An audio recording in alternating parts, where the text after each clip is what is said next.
Welcome to the 27th episode of Let's Conquer Books.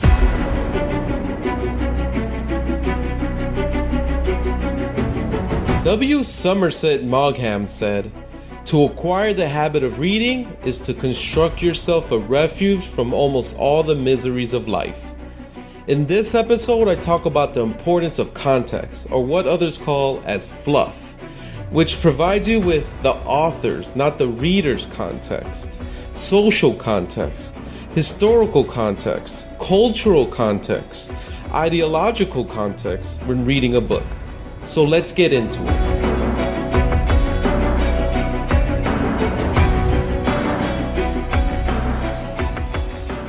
I'm your host, Alexander the Great Reader, and this is a podcast where we read, study lessons, and build our inner power, because the next level we will reach does not tolerate cowards. Good books should not have fluff, but relevant context. So look at the books you're reading.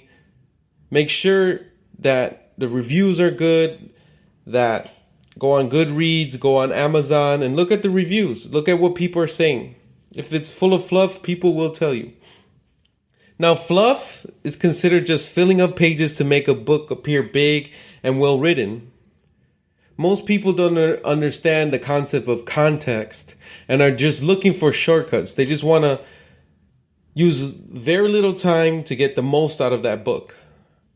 So there's people out there trying to dissuade people from reading the book and just listen to their summaries or analysis. Examples of why this is not logical is like trailers for a movie. I saw Infinity War. If you watch the movie from front to back, it's an amazing movie. A lot of context. Gamora, I didn't know Gamora had history with Thanos. I didn't know a lot of things. I got a lot of context, and that's what really made the movie good to me. Highlights for a sports team. Say you are watching the World Cup and your team is Brazil. You need context on why this game was so good. Everybody, the game was so good. You watch the highlights. You watched a couple missed shots and a couple goals. But there's a build-up to that. There's certain penalties that happen, certain fouls, certain mistakes, certain great moves that happen before those goals that you never see. There's certain tense situations that were building up that brought so much emotions in that game. So the context of the whole game is important. I love stand-up comedy.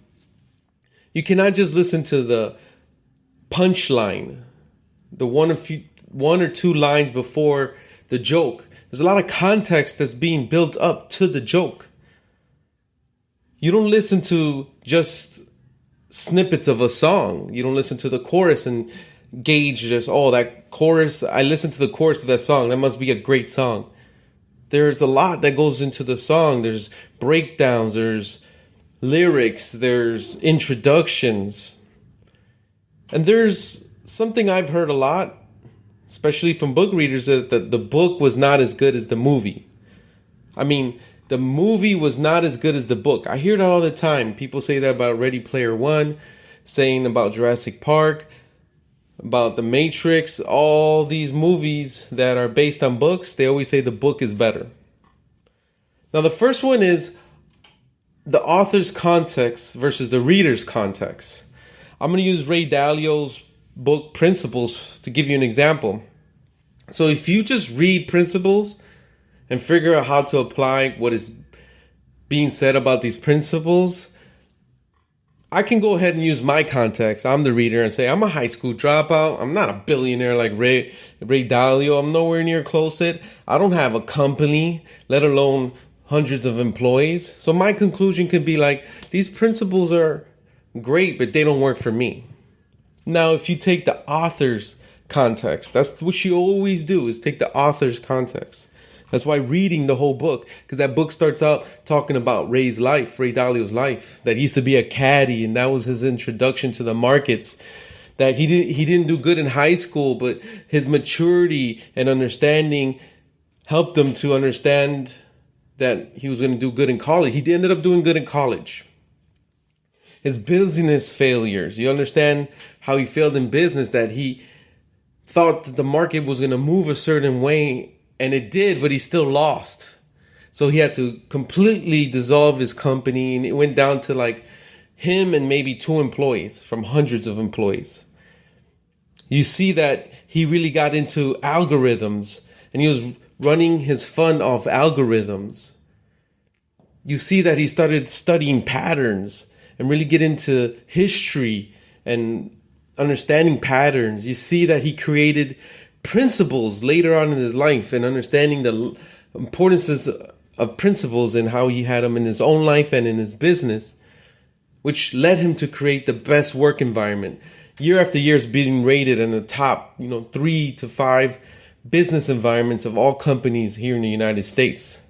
So now after you read all that, you have a nice context, and you see that Ray was a regular guy, had challenges and failures, ups and downs, and his principles are applicable to you.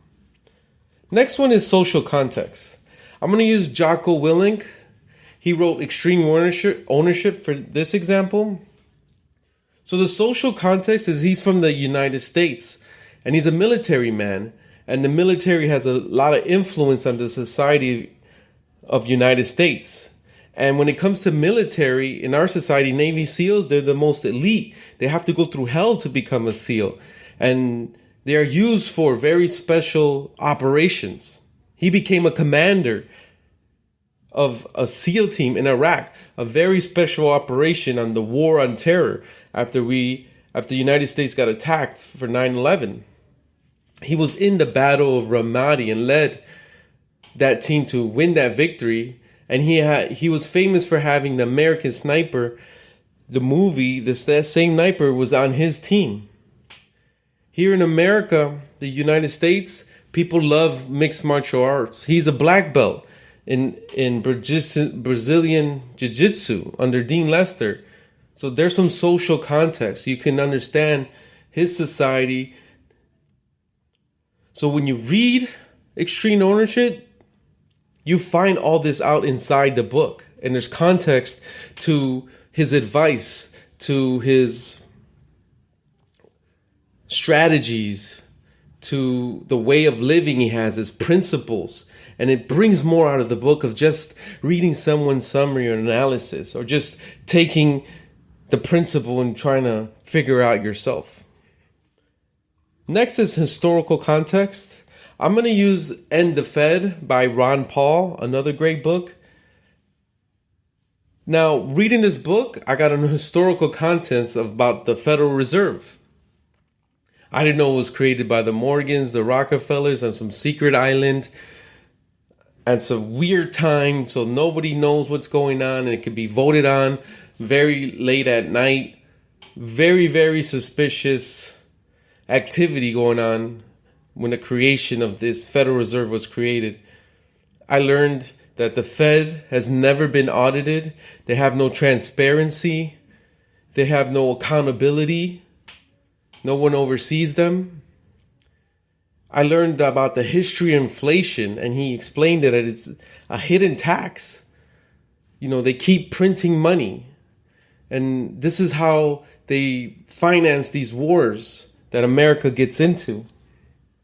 I learned that the Federal Reserve is unconstitutional, that in the Constitution, the government is the only one allowed to create currency and establish that value.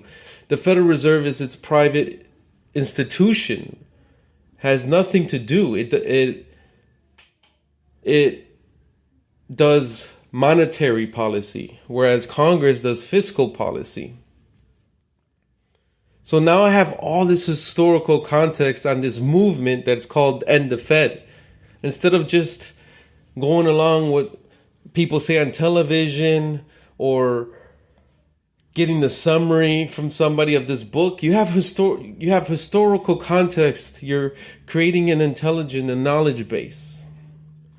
The fourth one is cultural context. I'm going to use Michael Lewis's book called Moneyball, It's about baseball, really good book. They actually made a movie out of this book, and the book is way better than the movie. So the culture of baseball, you got to understand the way statistics are recorded. You have to understand the way scouts are looking at the players in that culture. You got to understand the culture of the relationship between the front office and the coaches, the manager. You got to understand how the finances in baseball culture play out and what role do they play. So reading this book gives you all that cultural context. And then you understand why the main character, Billy Bean, he faced this culture and tried to create opportunity where no one else saw it. He saw that the stats they were taking weren't relevant. So he went to other sources and got relevant stats to measure success. The finances are important. Like the New York Yankees spend more money than anybody, so they win more championships. So he had to get these relevant stats and that no one else was using but him, and he, was able to win because people weren't looking at it, and he was paying very low for statistics that people weren't aware of. He also had to reframe that culture that scouts had, that why are you looking for a guy that walks a lot? Why are you looking for a guy that, had a lot of pitches? He's on the plate for 10 pitches. So he wears down the pitcher.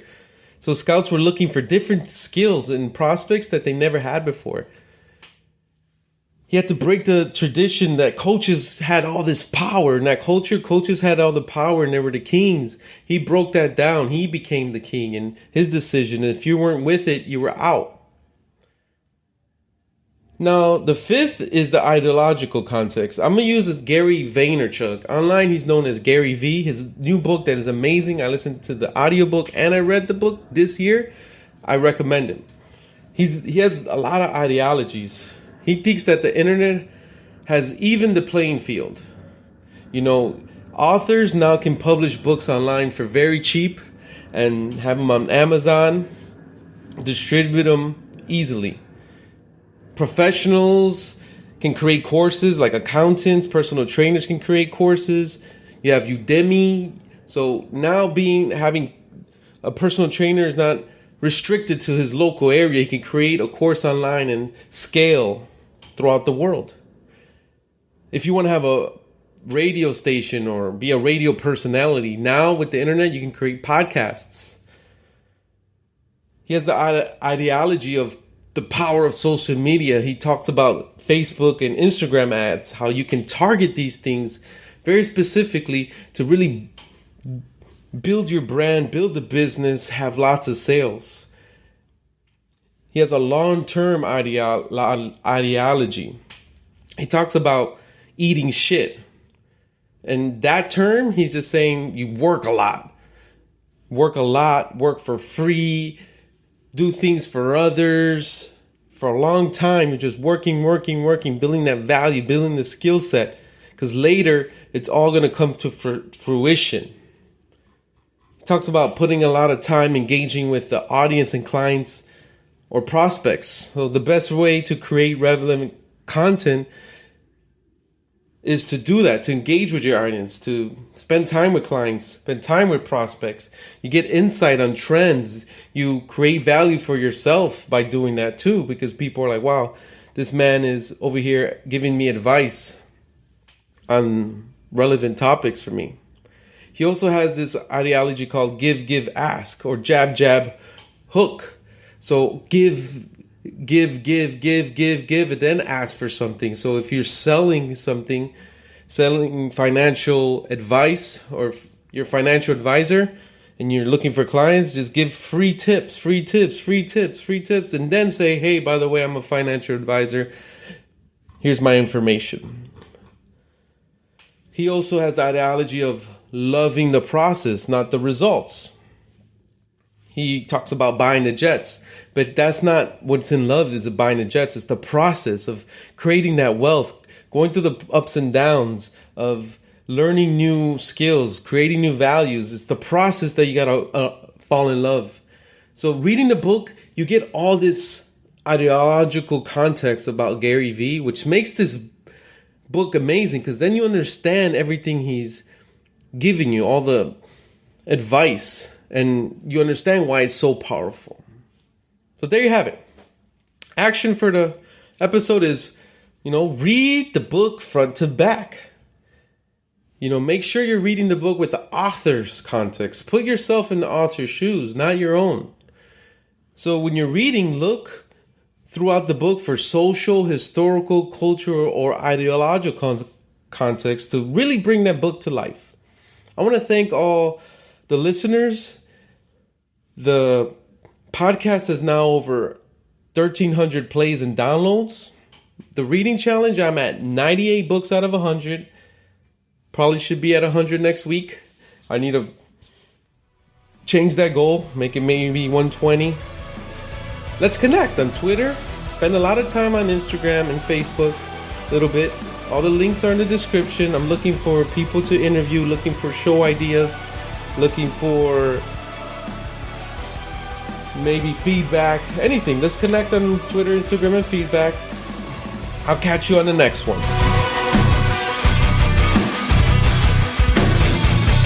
Please subscribe to this podcast on iTunes, Stitcher, Google Play, Anchor, or any other podcast platform so you don't miss the next episode that I have titled, Trust Me, Your Life Is Not That Bad, and the 3 books that prove it.